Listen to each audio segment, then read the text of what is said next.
Mula sa bunga sa puno hanggang sa paboritong panghimagas ngayong araw para alamin ang hiwagan ng tsokolate, kikogi at sinoo. Halika't sumabay sa daan mula kakao hanggang tsokolate. Ito ang tema natin ngayon, ay sa kahon. Kahon dumarating ang kakawila, mga bunga mula sa bukid, sariwa at buhay. Buksan natin ano ang makikita, puting maliliit na butil na nagsasabing hintayin nyo ako sa tido. Sa roaster ilalagay, dahan-dahang init nagsisimula, umarat ang hangin, gising ang lasa sa loob. Mula sa bunga hanggang butil, mula liwanag hanggang kayong manggida, dahan-dahang iniinit o madali.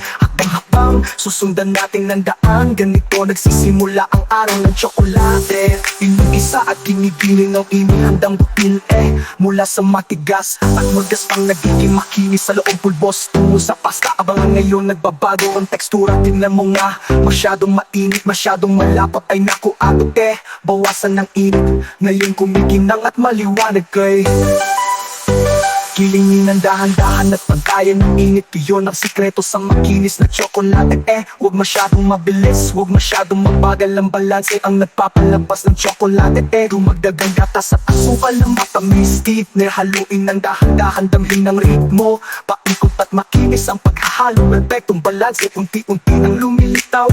Sa mga molde ilagay maayos at mahinahon. Palamigin ng dahan-dahan, kumpleto na.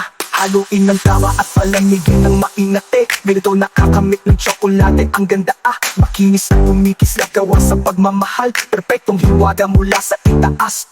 Masyadong init o pagmamadali, maaring baguhin ng lasa at hindi maging tama. Ngunit pasensya, balanse at maingat na kamay, ginagawang pangarap. Ang mga butil ng kakao ay pumutok ng malinis. Pakinggan ng tunog gaan, makinis sa loob. Ligaya sa paligid mula bukid hanggang pabrika. Ngayon alam mo na paano nagliliwanag at kumikislap ang kakao pair.